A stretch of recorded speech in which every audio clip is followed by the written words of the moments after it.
Deputy Presiding Officer, members of the House, members in the gallery, I am pleased, I'm happy to join the debate. And now I want to get to 62. Because apparently, when you cross that 6-0, a new verve overtakes you. A new fire, a new realization that I don't have to take stupidness no more. I could get up and talk my mind.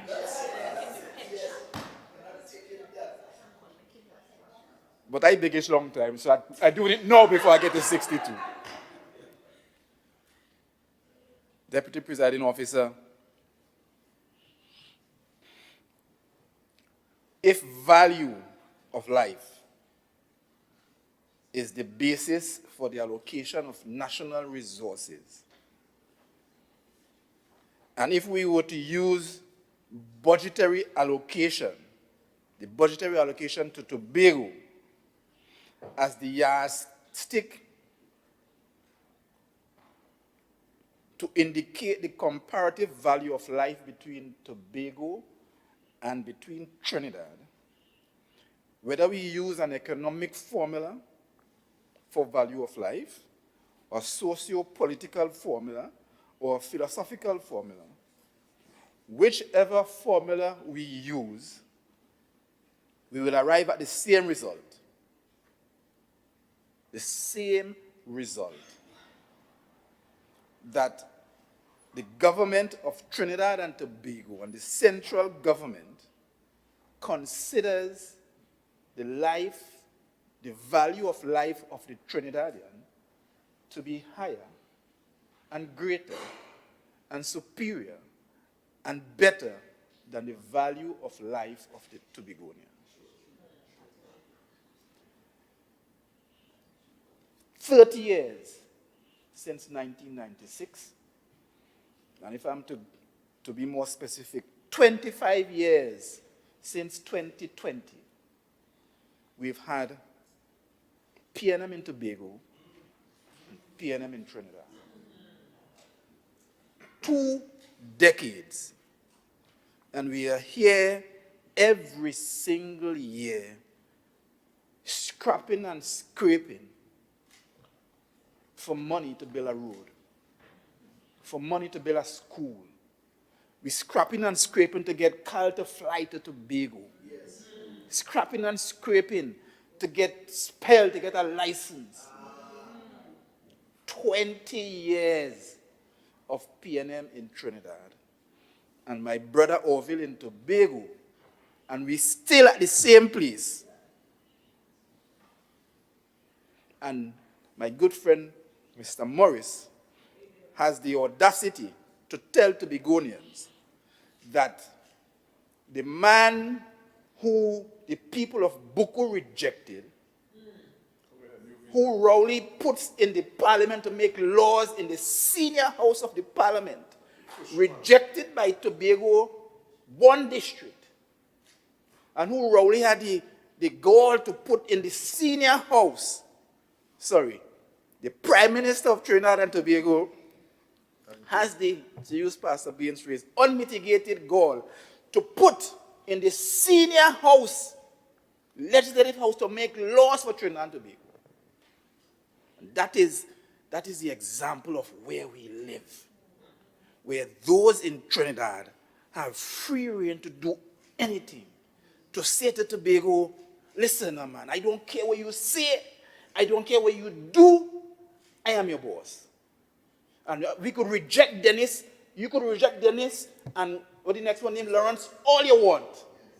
I putting them in the Senate to make laws for you. That is what he's saying.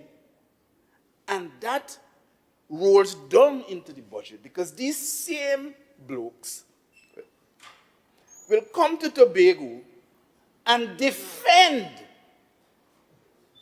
the actions of the government of Trinidad and Tobago to disenfranchise and take away from Tobago what is rightfully Tobagonians. And welcome back, Councillor. It's a pleasure to have you back.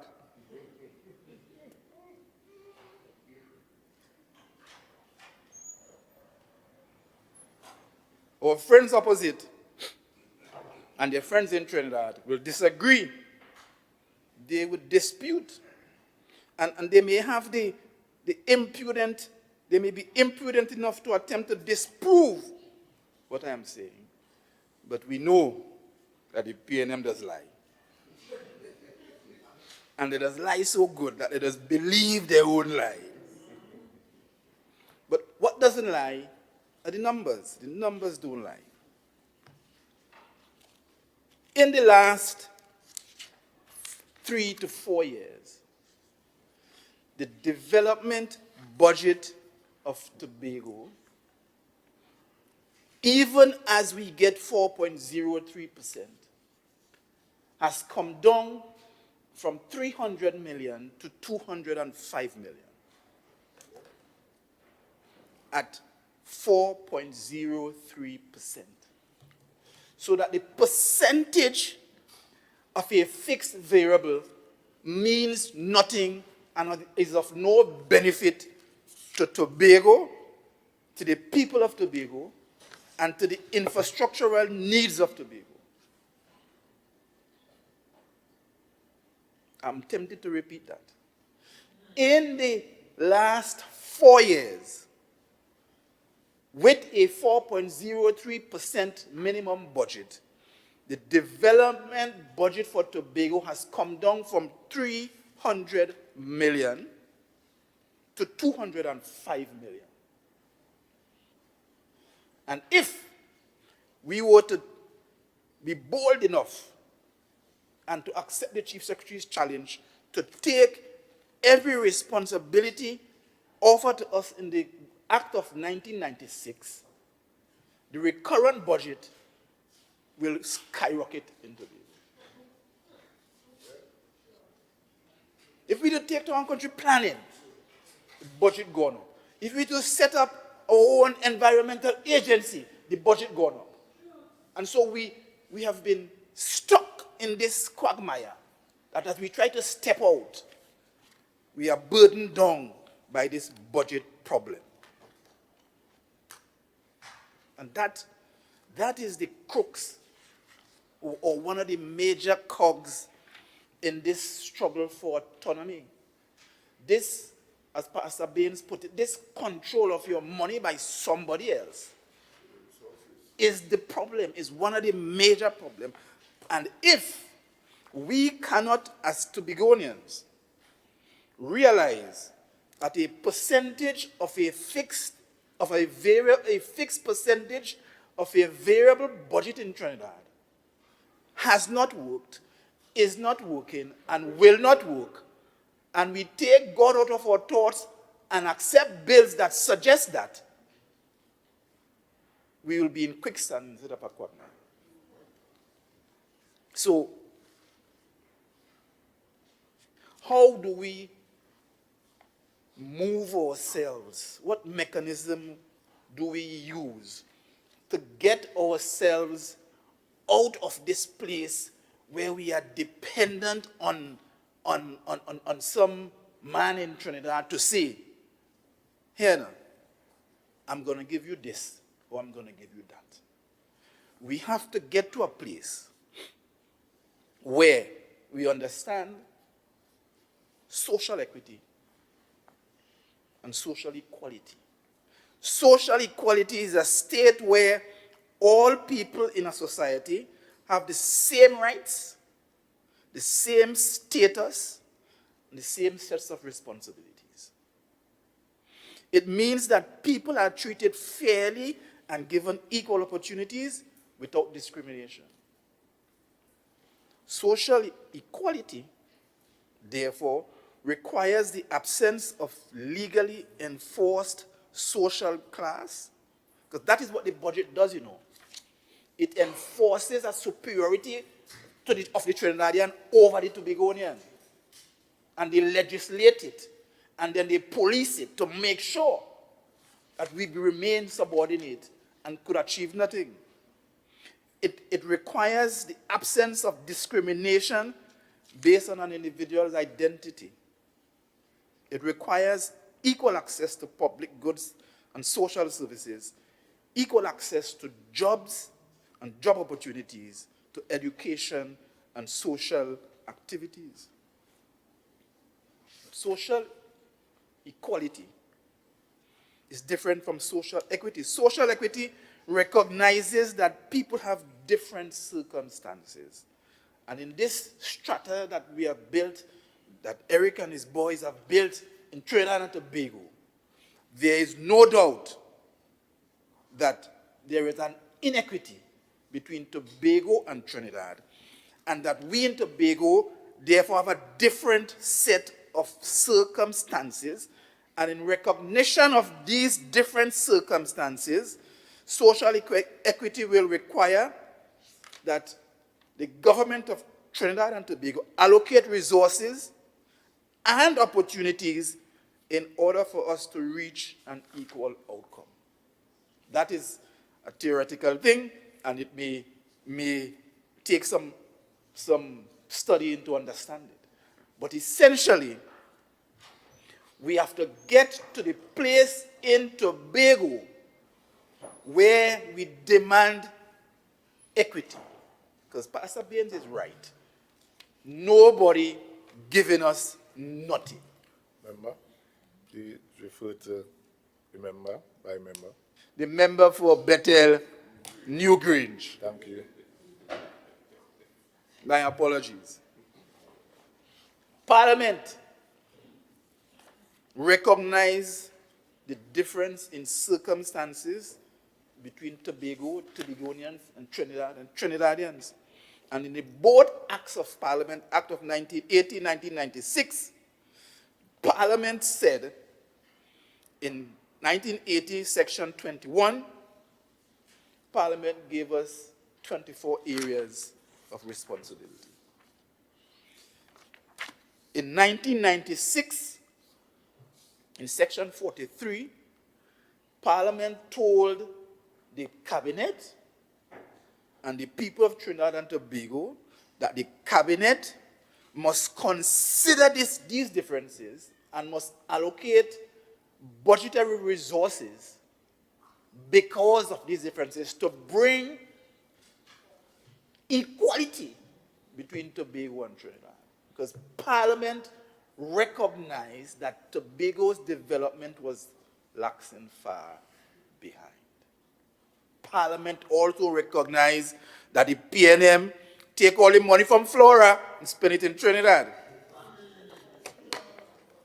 They also recognized that in the late 80s, early 90s, they take all the money for the link road and spend it in Trinidad too. What the Parliament didn't recognize, and what we are asking them to recognize now, is that the energy resources in Tobago must accrue to the development of Tobago.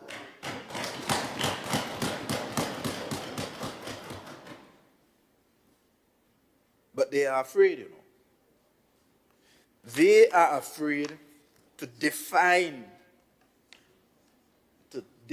Tobago properly. The geo-legal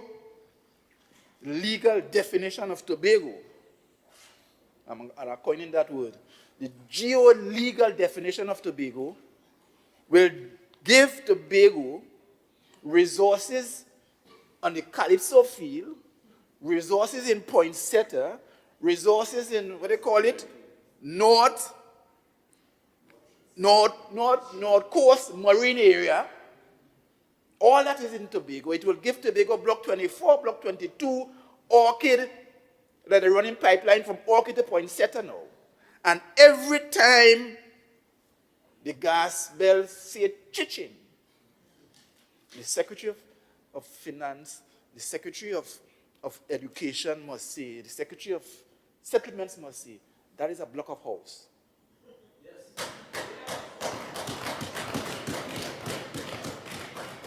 The Secretary of Finance must say that that is 25% of our Heritage and Stabilization Fund. Every time. Because, make no mistake about it, Mr. Deputy Presiding Officer, when oil and gas was found in Trinidad, Trinidad used all of that resource to build Trinidad to what it is today. All. We ain't going to talk about the thief. But they used all that resource to fund the development of Trinidad. And I want to cut short my speech because sometimes that does go too long. But I want to say that we have to come to the place in Tobago, where we come up with a new formula. A new formula for how Tobago's development is financed. The province of Nova Scotia in Canada has a fair share agreement where the energy resources found in Nova Scotia, a major percentage goes to the budget for Nova Scotia. It's not new in the world. The same thing happens in Scotland. These are not new ideas. The people of Tobago have to have the will to say that within this so-called unitary state that we have, this is what we want. This is what we want, and we want nothing else. And the motion today, if the bills are written properly, the motion today will read like this. Whereas the resources in Tobago's geographical space, as defined in Section 1(2) of the Constitution of Trinidad and Tobago, generates 25% of the national income of Trinidad and Tobago, and whereas the budgetary allocation to the Tobago House of Assembly is only 66% of the allocation requisitioned, notwithstanding income sharing agreement made with the central government, and whereas the shortfall in the allocation stands to impair the delivery of goods and services to the people of Tobago and imperil the standard of living and quality of life of Tobagonians, be it resolved that the House mandates the Executive Council to bring this matter before the Constitutional Division of the Supreme Court of Trinidad and Tobago for expedited hearing. Because we know that the DRC and the FRC are working. Be it further resolved that the court be petitioned to stop the Ministry of Finance from effecting any subventions in the execution of the national budget before this matter is determined. Be it further resolved, if the bills were written correctly, be it further resolved that the court be petitioned to impose legal censure on the central government for the preparation of this egregious wrong on the people of Tobago. Because as the secretary said, the parliament telling them, hey, give us X. And then the cabinet decided with X minus 10 for you. Without penalty. Every single year. And they could choose somebody from Digo Martin, they could choose somebody from Pinal, they could choose somebody from Ikakas, and we get the same result because we have a stupid law. And so, as I conclude, let me say that despite the shortfalls, despite the challenges, we as an executive determined that the Division of Infrastructure will engage in a massive chocolate cake production from lemons again this year.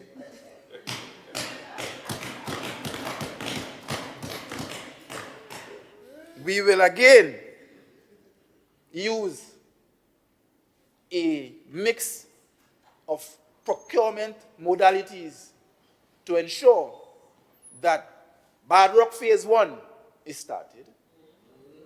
We will ensure that the so-called highway in Friendship is completed, we will ensure that we make the best effort we can make to solve the drainage problem in Western Tobago.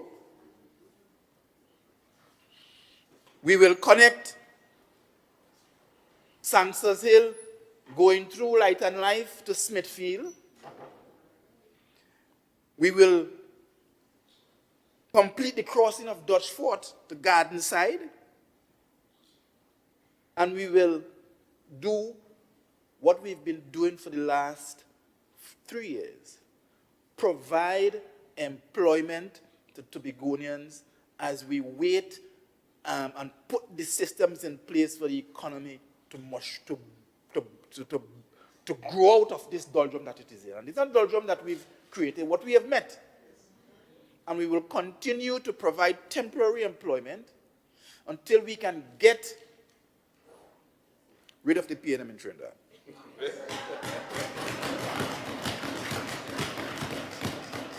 And that time might be closer than we think. Because that, fellow Tobagonians, that is the only way to begin to move Tobago forward. We must move this albatross from off the necks of Tobagonians. We must move the George Floyd knee off the necks of Tobagonians. And that is moving the PNM out of office in Port-of-Spain. So, on behalf of the good people of Scarborough, Mount Grace, who voted to have me here to contribute to the development of Tobago, I want to say thank you very much.